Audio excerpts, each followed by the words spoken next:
Everyone, कैसे हैं आप सब। मैं हूं अभी Gauri and you are watching back to तोरा। तो ये हैं हमारे कुछ प्रीवियस रिकॉर्डेड लेक्चर्स में से कुछ शॉर्ट क्लिप। तो आइए आज की वीडियो देखते हैं। ओके जी, थैंक यू बाजी। नेक्स्ट सेशन की तरफ चलते हैं। इट्स आवर पार्शा। और इस दफ़ा हमारा जो पार्शा है इट्स पार्शा शमेनी। भाई ने रीड भी किया।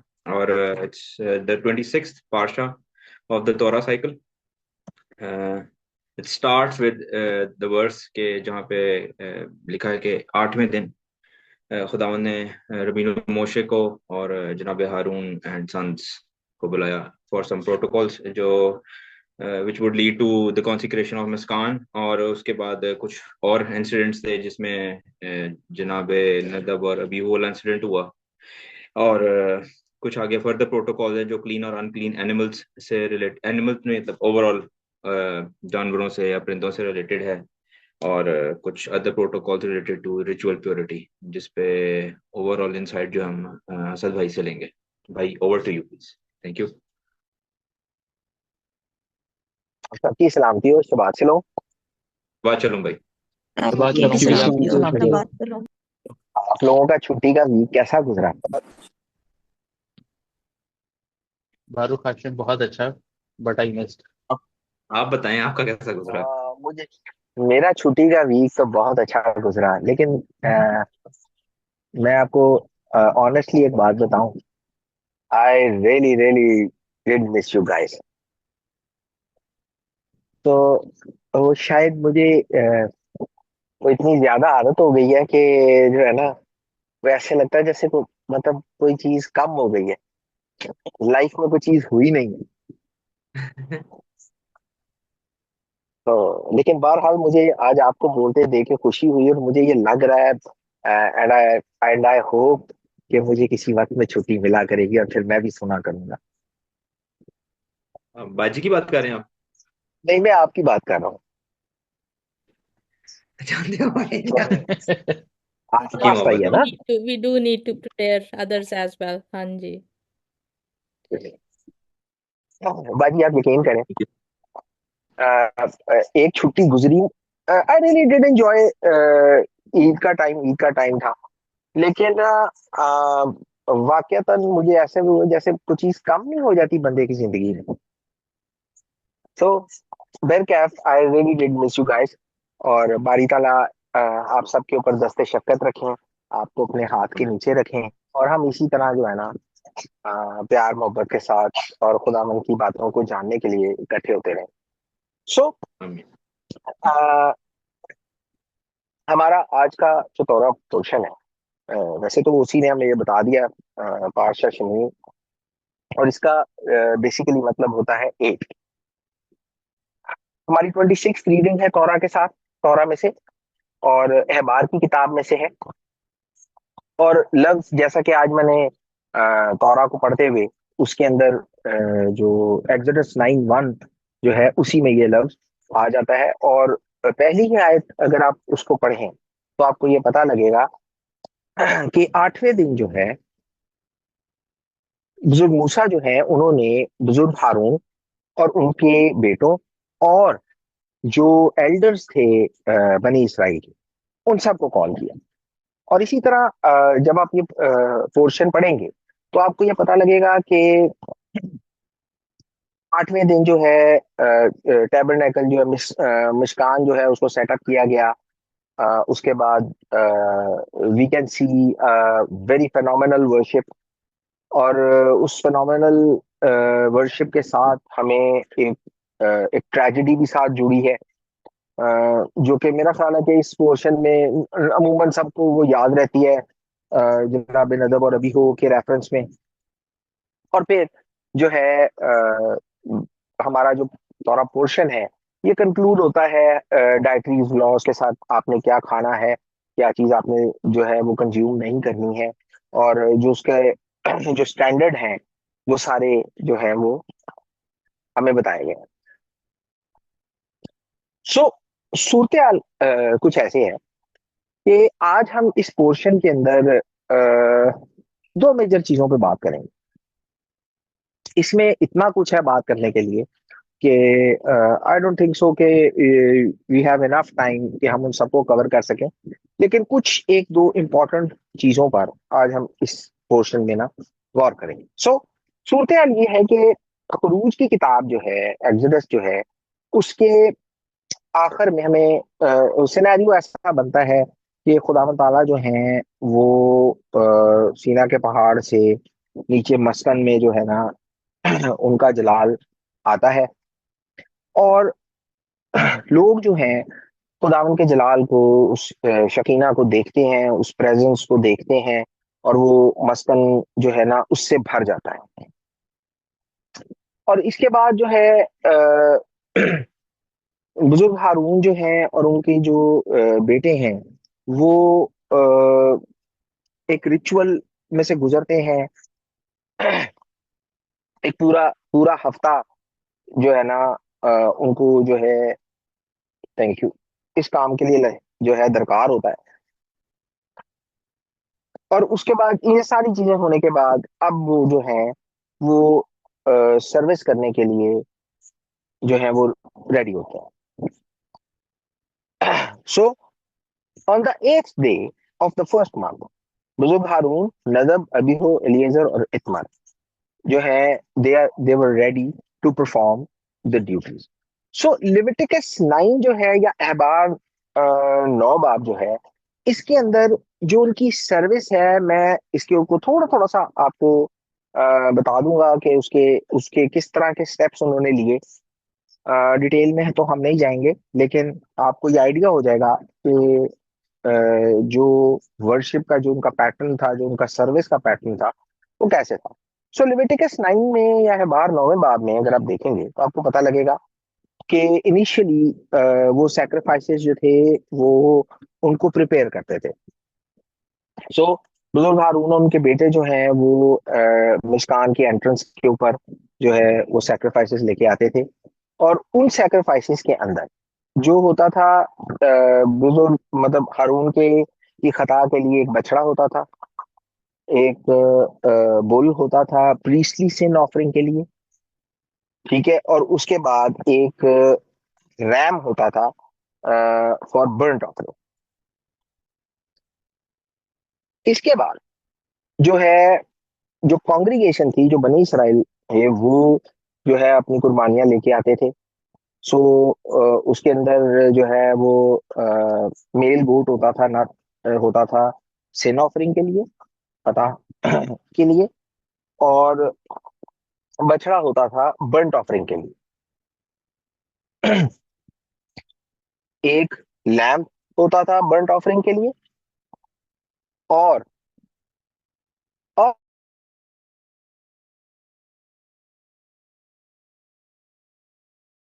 एक रैम होता था पीस ऑफरिंग के लिए, और ग्रेन ऑफरिंग इसके साथ होती थी। और जो डेली जो कंटिन्यूअल बर्न्ट ऑफरिंग्स थी वो उसके साथ।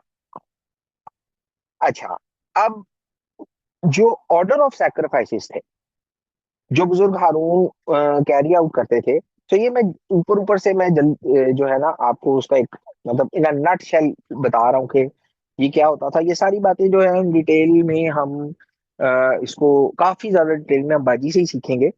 सो मैं आपको सिर्फ ये बता रहा हूँ कि हो क्या रहा था। सो जो ऑर्डर ऑफ सैक्रिफाइसेस थे वो था कि वो बुल और काफ जो थे वो स्लॉटर किए जाते थे सिन ऑफरिंग के लिए। जो खून था वो ऑल्टर के सींगों पे या मजबा के सींगों पे लगाया जाता था। उसके बाद जो चर्बी थी जो है रखी जाती थी, और जो रिमाइंडर था वो कैंप से बाहर जो है ना उसको जला दिया जाता था। अगर इसके अंदर बाजी अगर आप महसूस करें कि कोई कोई चीज जो है वो ऊपर नीचे हो गई है तो वो please you can correct me any time. अच्छा, इसके बाद जब वो स्लॉटर करते थे रैम बर्न्ट ऑफरिंग के लिए, and this is for priest, तो सेम अप्लाई ब्लड को जो है वो मजबा पे अप्लाई किया जाता था, और उसको जो है ना जानवर को उसको मजबा पे रखा जाता था। इसके बाद इसराइल की के लिए खता की कुर्बानी होती थी, ठीक है, और सेम ब्लड अप्लाई किया जाता था, और चर्बी जो है वो मज़बा पे रखी जाती थी, और जो काहिन थे वो उसका गोश्त कंज्यूम करते थे with in the allotted time, जो अलॉट टाइम उनको अलॉट हुआ था कि भाई इतने देर में इसको ना आपने कंज्यूम करना है, सो उसमें वो उसे कंज्यूम करते थे। सो इसके बाद जो कंटिन्यूअल बर्न ऑफरिंग्स थी, उसके लिए जो है लैम्ब सैक्रिफाइस किया जाता था, and the same thing, blood apply किया जाता था मज़बा के ऊपर, और उस जानवर को जो है वो उस पे रखा जाता था। इसके बाद पीस ऑफरिंग्स आती थी। तो जो ऑक्स है और जो रैम है उसको पीस ऑफरिंग के लिए जो है ना गुजराना जाता था, and the same process is almost the same. अब जो ब्लड है वो मज़बा के ऊपर लगाया जाता था, और फिर उनकी जो चर्बी है वो, और दूसरा उनका गोश्त जो है वो वहां पे उसके ऊपर रखा जाता था।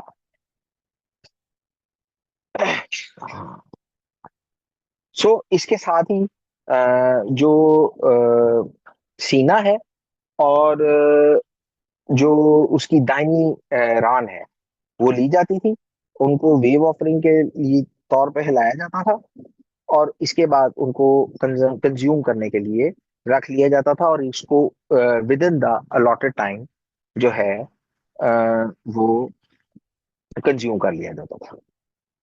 सो इसकी कंक्लूजन ऐसे होती थी कि बुजुर्ग हारून जो है वो अपने हाथ उठा के जो है वो बनी इसराइल की जमात को बरकत देते थे, और उसके बाद बुजुर्ग मूसा और बुजुर्ग हारून जो है वो मस्कन के अंदर दाखिल हुए।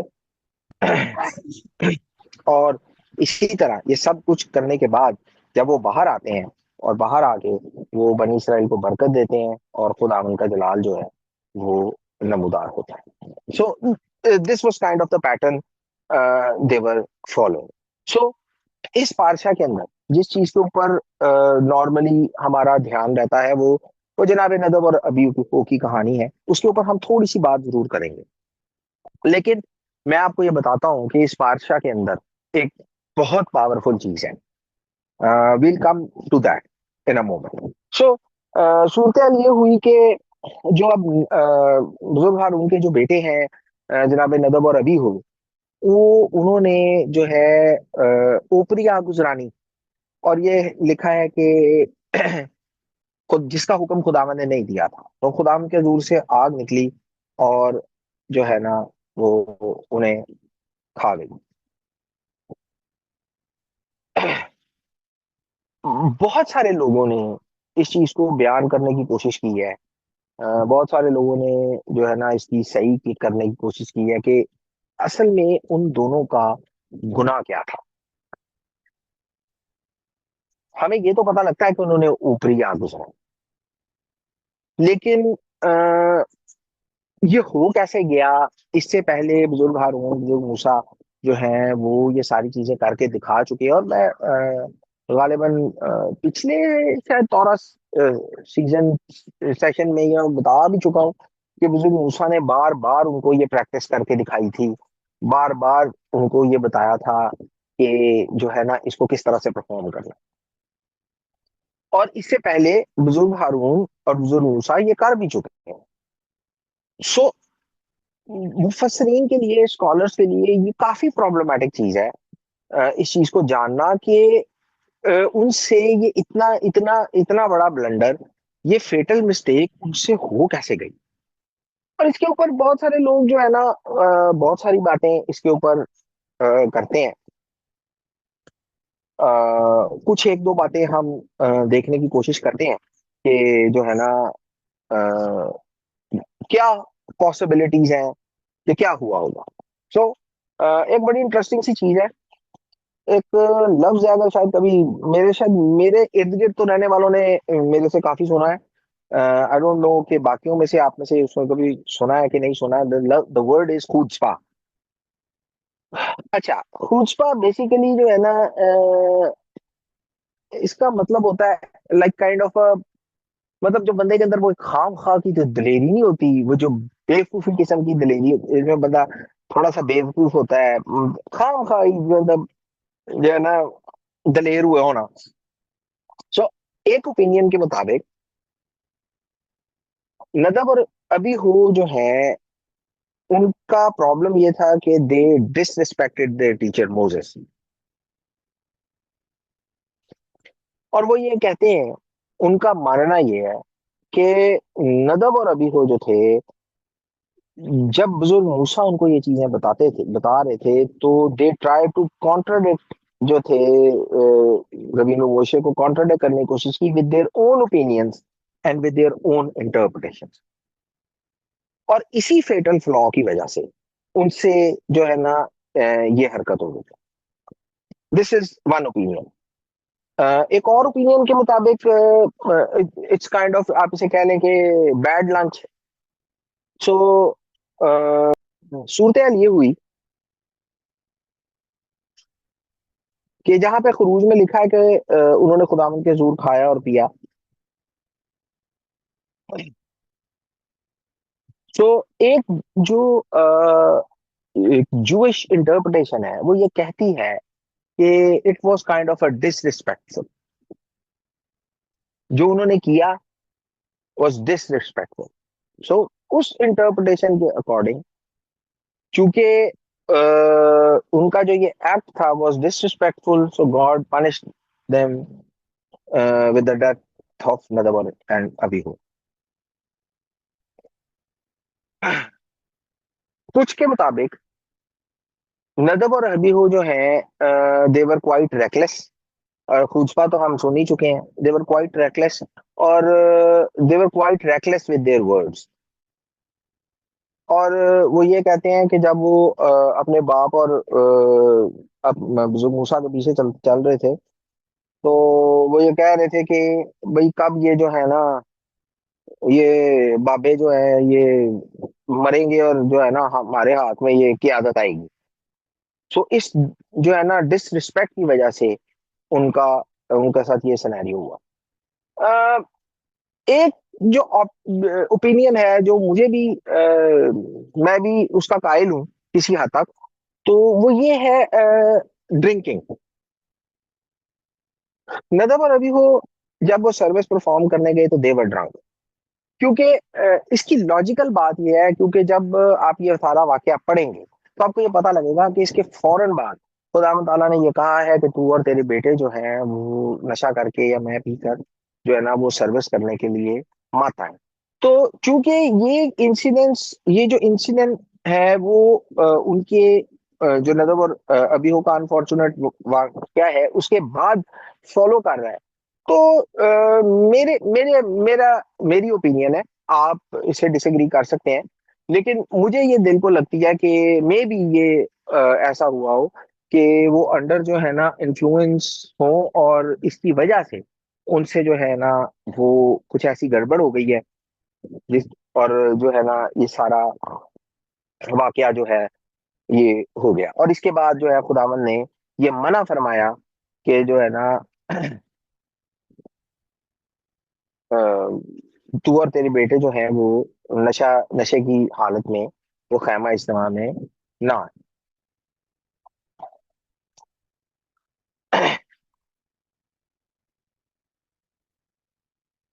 अच्छा, एक और भी काफी खूबसूरत सी इंटरप्रिटेशन है वो, और वो ये कहती है, और जो कि मानी भी जा सकती है। वो ये कहते हैं कि वो ना काफी ज्यादा कैरिज्मेटिक हो गए थे।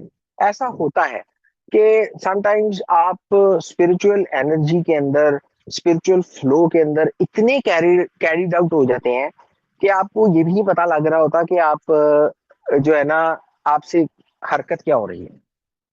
सो ये पॉसिबल है। तो ऐसा मुमकिन है कि उस स्पिरिचुअल एनर्जी के अंदर या उस उस खुशी के अंदर वो जो करना था वो क्या से क्या कर गए।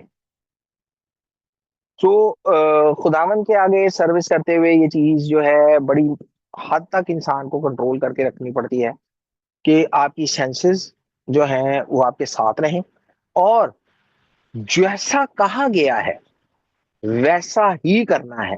किसी बहाव में बह के किसी चीज से मोहित होके कहीं के कहीं नहीं चले जाना।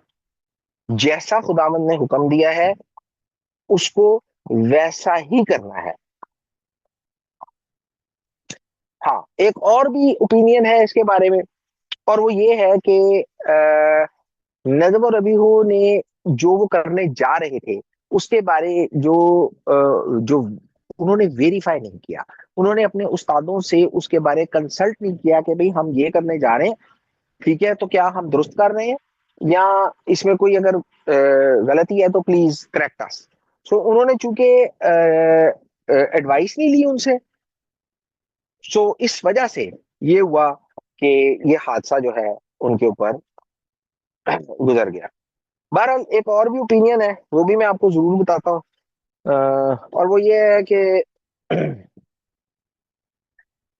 वो कुछ ये कहते हैं कि चूंकि उन्होंने बयान ही किया था, तो इसलिए जो है ना अ, उन पर ये हादसा जो है गुजर गया। और आखिरी जो चीज है जो कि लिखी हुई है, अब वो अगर आप उसको मन व अन उसी तरह से कबूल कर लें कि भाई जो है ना, मतलब जो टेक्स्ट में है कि भाई उन्होंने कोई ऊपरी आग जिसका हुक्म खुदावन ने नहीं दिया था वो वहां तक ले गए, और जो है ना हुक्म की खिलाफ वर्जी हुई, और जिसके नतीजे में जो है ना खुदा के जोर से आग निकली और उन दोनों को खा गई। सो ये दो चीजों का ओवरव्यू मैंने आपको दे दिया कि जो वर्शिप का पैटर्न था उनका वो कैसा था, और नदब और हबीहो से क्या क्या पॉसिबिलिटीज हैं जो मुफस्सरीन सोचते हैं कि हुई होंगी या हो सकती होंगी, जिनकी वजह से ये जो वाकया है वो पेश है। इन सारी बातों के बाद जो बात आज मैं आपसे करना चाहता हूँ, and that is the power of the silence, वो है बुजुर्ग हारून का दुख। सिनेरियो में पता लग गया। बुजुर्ग हारून के चार बेटे, दो जो हैं जनाब नदब और अबीहू, उन्होंने ऊपरी आग गुजरानी, और वाकया हमें पता है कि जो है ना वो उनको खा गई। और यू कैन पॉसिबली इमेजिन कि एक इंसान के सामने, उसकी आंखों के सामने, देखते ही देखते लम्हा भर के अंदर उसके दो जवान बेटे जो हैं, या उसके दो बेटे जिस उम्र के कितने हिस्से, कितने साल उन्होंने उनके साथ गुजारे होंगे, छोटे से बड़े होते उनको देखा होगा। यू कैन पॉसिबली इमेजिन, हमारे अपने भी बच्चे हैं and we have seen it. और आप ये इमेजिन करें कि उनके सामने, उनकी आंखों के सामने ये वाकया गुजरा कि वो वही उनके दो बेटे जो हैं वो ढेर हो गए। लेकिन इस सारे सिनेरियो के अंदर बुजुर्ग हारून ने क्या किया?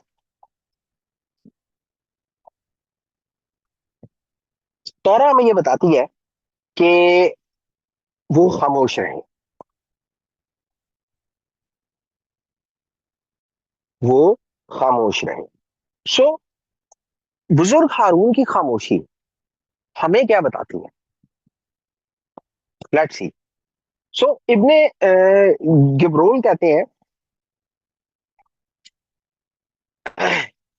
और इस बात को बड़े गौर से सुनिएगा। वो कहते हैं कि जब आप किसी चीज के बारे में बात करते हैं, जब आप किसी चीज के बारे में बात करते हैं, तो वो बात आपको कंट्रोल करती है। जब आप किसी चीज के बारे में बात नहीं करते हैं, नहीं करते हैं, तो फिर आप उसे कंट्रोल करते हैं। So when you speak about something, speech will control you, and when you don't, you will control it. Let me explain.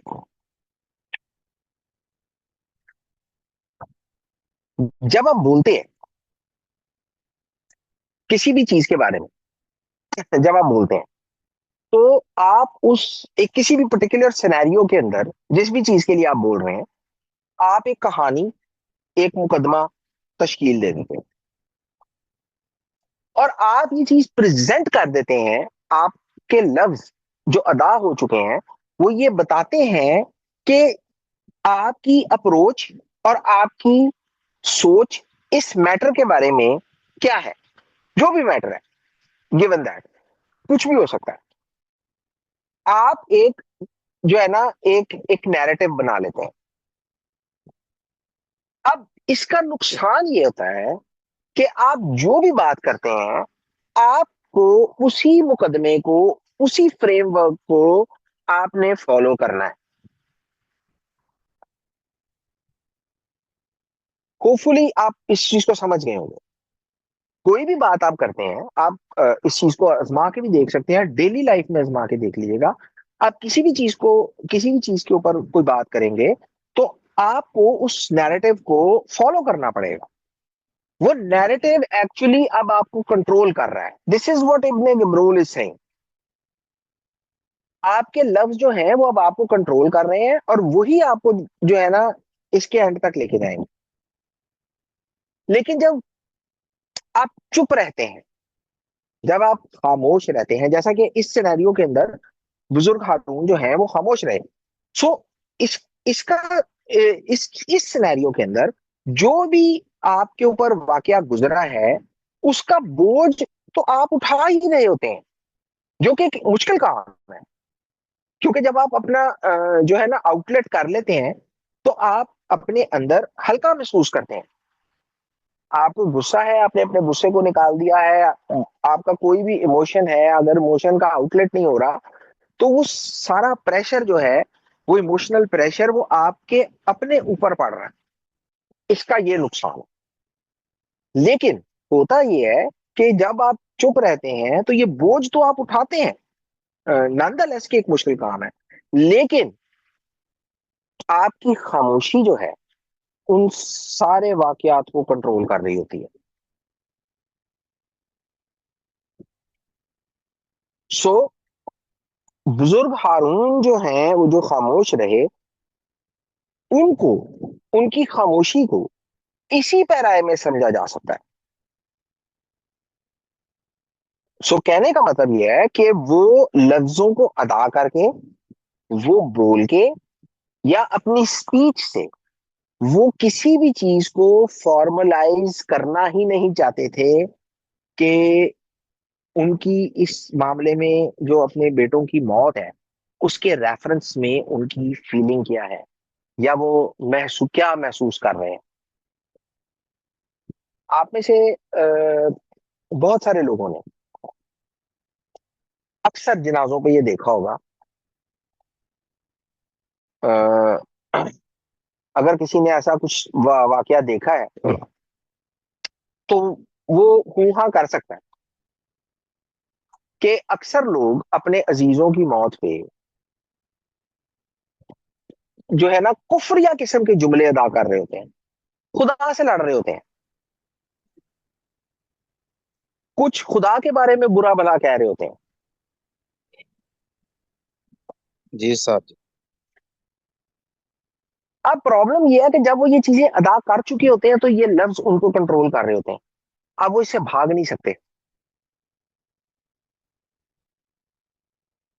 क्योंकि उन्होंने अपने ख्यालात को, अपनी सोच को, अपने जज्बात को लफ्जों की सूरत में फॉर्मलाइज कर दिया, सामने रख दिया।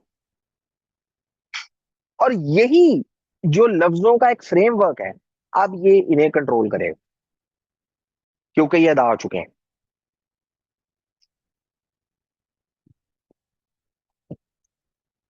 सो बुजुर्ग हारून जो है, बेसिक मतलब कोहेन गदोल है। और आप बनी इसराइल के कोहेन गदोल से कोई कोई कोई मतलब कोई छोटी सी चीज एक्सपेक्ट नहीं कर सकते। मे बी उन्होंने इस चीज को महसूस किया हो कि अगर आज मैं कुछ कह बैठा, अगर आज मैं कुछ बोल बैठा और कल को मैं इस पे नादिम हो गया, मैं ये सोचूं कि यार मैंने जो उस वक्त कहा था, मैंने क्यों कहा था, मुझे ये नहीं कहना चाहिए था। कल को मैं उस चीज पे नादिम होऊंगा, लेकिन मैं उससे जान नहीं छुड़ा सकूंगा।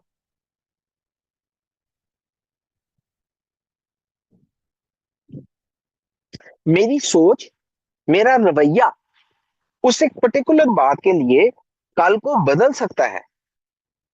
तो जो कल को बदल सकता है, उसके लिए आज मैं लफ्जों को अदा करके कहानी क्यों तख्लीक करूं। और ये हमारे लिए भी एक लेसन है कि एक लम्हा के लिए ये सोचा करें कि जो बात हम कहने जा रहे हैं, अगर कल को हमारा रवैया और हमारा जो है अप्रोच या हमारा पर्सपेक्टिव उस बात के बारे में बदल जाता है, तो जो लफ्ज हमने अदा किए हुए हैं, जो मुकदमा हमने तश्कील दे चुके हैं, हम उसका क्या करेंगे, उससे हम जान कैसे छुड़ाएंगे।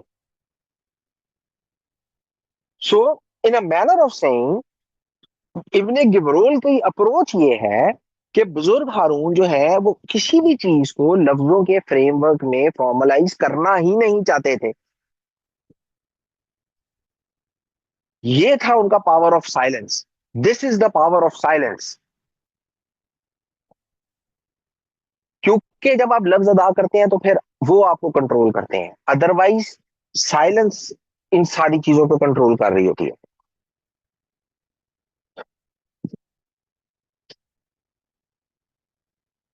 रामबान कहते हैं, बड़ी एक डिफरेंट अप्रोच है। रैबाइस की एक बात मुझे बहुत खूबसूरत लगती है। आप चार रैबाइस को पढ़ते हैं और चार रैबाइस जो हैं, अगर वो एक सी भी बात करें तो एक सी नहीं होती, या फिर चार के चार मुख्तलिफ ही बात कर रहे होते।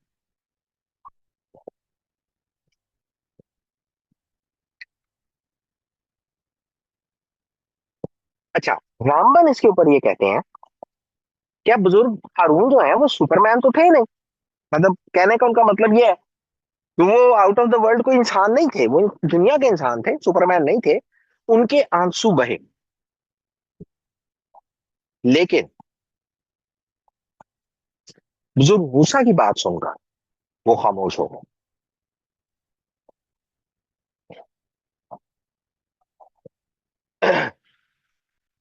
सो बुजुर्ग मूसा की बात पर हम अभी आएंगे।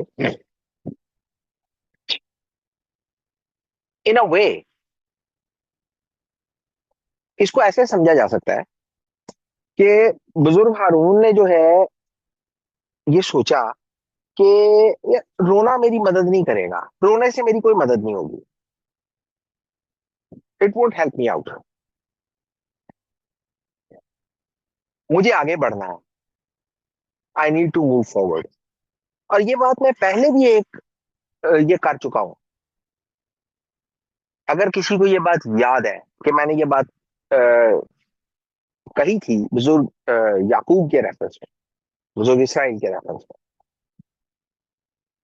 कि इवन दो उनकी सबसे अजीज बीवी जो थी वो रहलत कर गई, इंतकाल कर गई, इसके बावजूद लिखा है इसराइल आगे बढ़ा।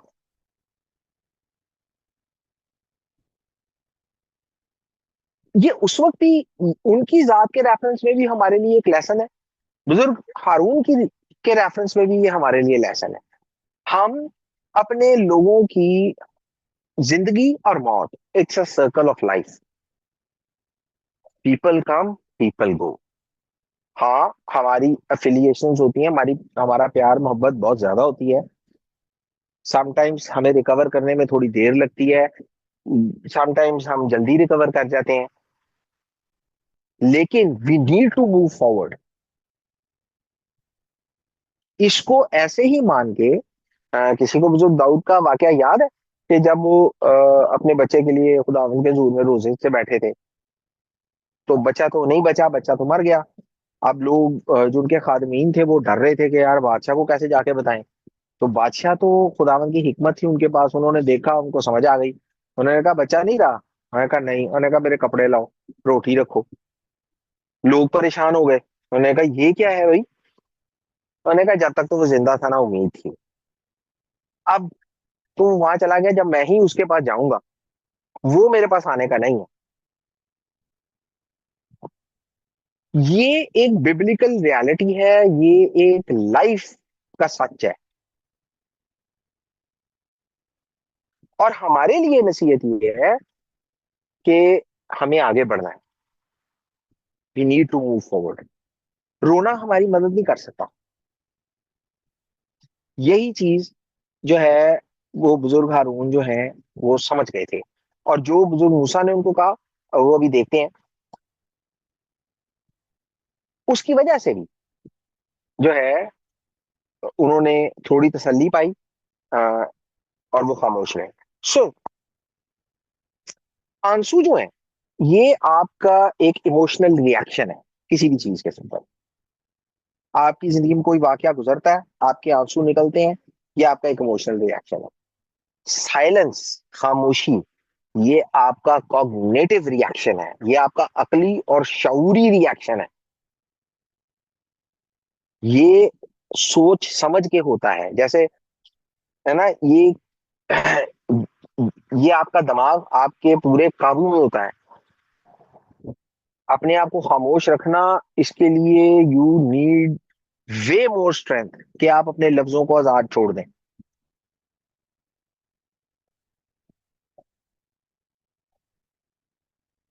और ये आंसू और ये खामोशी,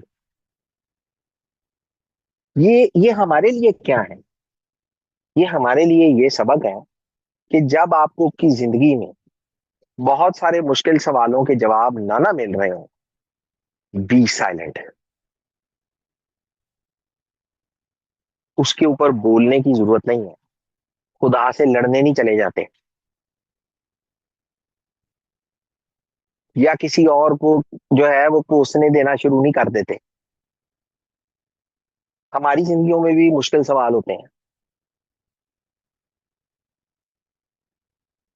जैसे बुजुर्ग हारून के सामने ये था। सो अगर आपको इसका जवाब, किसी भी मुश्किल सवाल का जवाब नहीं मिल रहा है, बी साइलेंट। और इसके साथ ही जब आपको पूरी बात पता ना हो तो कोई कहानी तश्कील मत दें, खामोश रहें।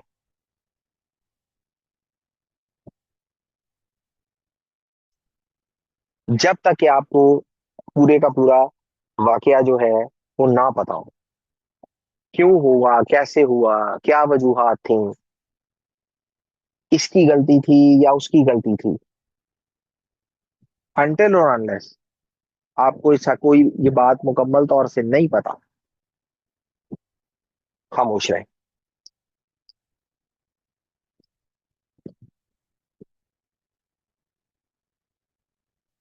सो फोरनो कहते हैं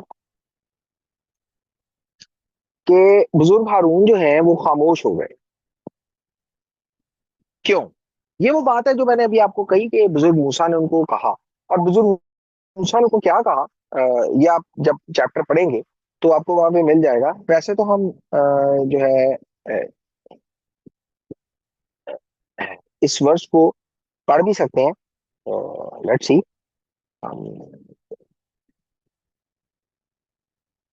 अच्छा, कोई मेरी मदद करेगा कि मैं खुद पढ़ दूं? 10वां चैप्टर उसकी पहली 3 आयत पढ़ेंगे आप।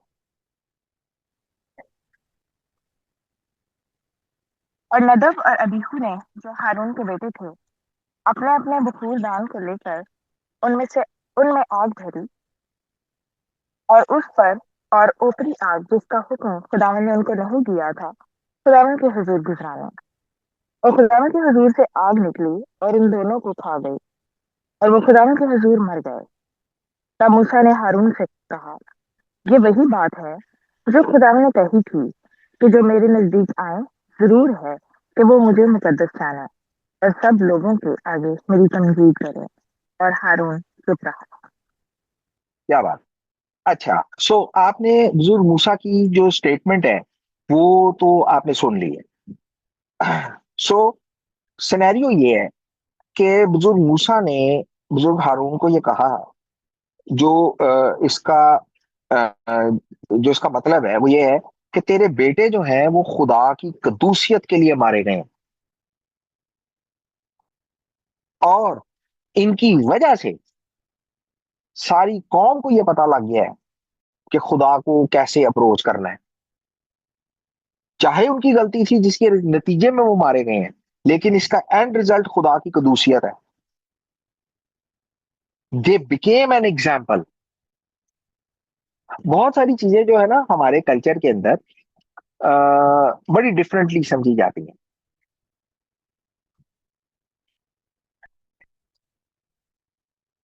हमारे लिए शायद इसको समझना अपने कल्चर के अंदर थोड़ा सा मुश्किल हो कि भाई वो मिसाल ही बनाता उन्होंने, क्योंकि हम इसको नेगेटिवली अप्रोच कर रहे होते हैं।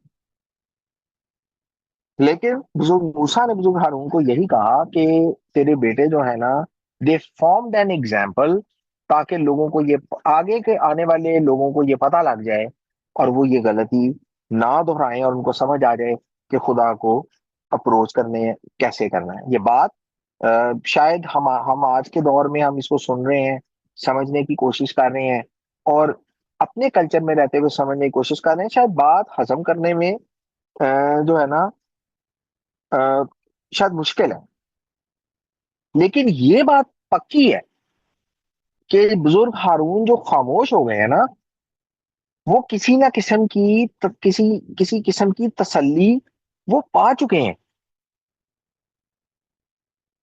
उनका जो इनर मैन है वो कहीं ना कहीं शांत हो चुका है। कुछ ऐसा हो चुका है उनके साथ जिससे वो खामोश हो गए हैं। ये बात पक्की है। नदब और अबीहो से जो हुआ, हो सकता है ये पॉसिबल है कि जो उन्होंने किया वो खुदा की तकदीस का बायस ना हो। लिखा है जी उन्होंने ऊपरी आग गुजरानी। जो उनका अमल है वो खुदा की तकदीस का बायस ना, लेकिन उनके अमल का जो नतीजा है वो जरूर खुदा की तकदीस का बायस हुआ। और शायद यही वो एक बारीक पॉइंट है जिसे बुजुर्ग हारून जो है वो उस वक्त समझ गए कि मेरे जो ये बेटे मरे हैं ये खुदा की कदूसियत के ऊपर निछावर हो गए।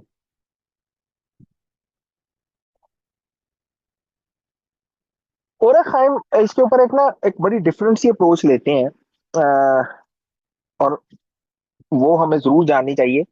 बुजुर्ग मूसा ने जो है बुजुर्ग हारून से कहा था कि ये वही बात है जो खुदावंद ने कही थी। इस बात को लेकर वो ये कहते हैं कि खुदावंद ने ये बात ऑलरेडी कह चुके हैं। ये बात खुदावंद ऑलरेडी कह चुके हैं। कब, कैसे? कोहे सीना पर खुदावंद ने ये आगाह कर दिया था कि वाकया होगा, एक ऐसा वाकया होगा जो मेरी तकदीस करेगा। और ये ऑलरेडी जो है ना और खाइम के मुताबिक बुजुर्ग मूसा के नॉलेज में ये ऑलरेडी थी। इसको आप प्रोफेटिक नॉलेज कह लें या मतलब सीइंग द फ्यूचर कह लें, व्हाटसोएवर। लेकिन जो की पॉइंट है इसका की पॉइंट ये है कि खुदा का जलाल जो है, God's glory is always sanctified, whatsoever the thing is, positive और नेगेटिव, जो मर्जी हो जाए, इन दी एंड खुदा का जलाल जो है वो हमेशा जो है ना वो जलाल पाता है, उसका नाम हमेशा बुलंद होता है। नदब और अबीहू के केस के अंदर उन्होंने अपनी फ्री विल यूज की। उनकी फ्री विल थी, उन्होंने ऊपरी आग गुजरानी। What they did was wrong, but its outcome was the glory of Hashem. जो मर्जी करें, in the end all glory goes to Hashem. उजा का वकूआ किसी को याद है? उजा ने क्या किया था? यार ये अब हम दो चार दफा हम इसको डिस्कस कर चुके हैं, तो मेरा ख्याल है ये याद होना चाहिए आप सबको।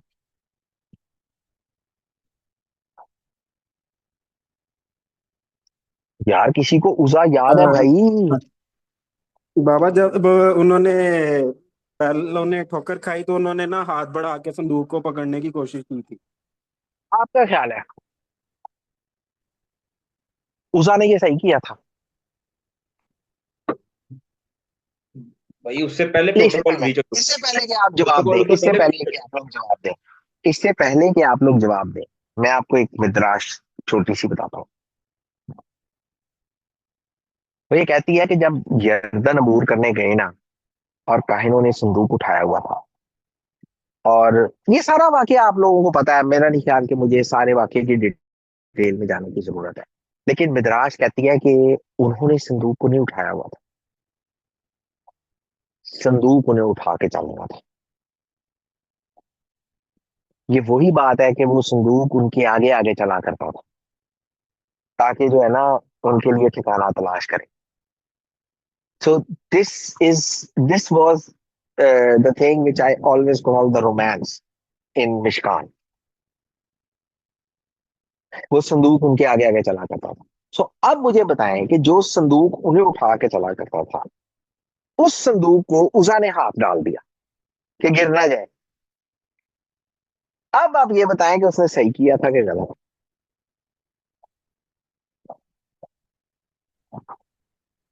अब उसने सही किया या गलत, अगर इस लम्हे एक चीज को साइड पे रखें, क्योंकि आई नो हम सब कहेंगे कि उसने गलत ही किया, लेकिन उसका आउटकम क्या हुआ? उसका आउटकम ये हुआ कि उन सबको समझ आ गई कि खुदावन के संदूक को किस प्रोटोकॉल के साथ लेके जाना है। ये था उसका आउटकम। सो काम कोई कुछ भी हो, गलत है या सही है, इसका आउटकम जो है ना वो खुदावन का जलाल ही होगा। Make sure of it. So आज आप अफसोस की मद में कुछ भी अपने मुंह से निकाल दें, सही निकाल दें, गलत निकाल दें, व्हाट्सोएवर, इसका अंजाम फिर भी खुदा का जलाल ही होगा, वट एवर यू डू। सो नजीब ये कहते हैं कि बुजुर्ग हारून ने तसल्ली पाई क्योंकि खुदा का जलाल बुलंद हुआ था। But this is the reason he was comforted, क्योंकि उनका जो प्राइम गोल था वो हमेशा खुदा को जलाल देना था। उनकी सर्विस का मकसद भी खुदा को जलाल देना था।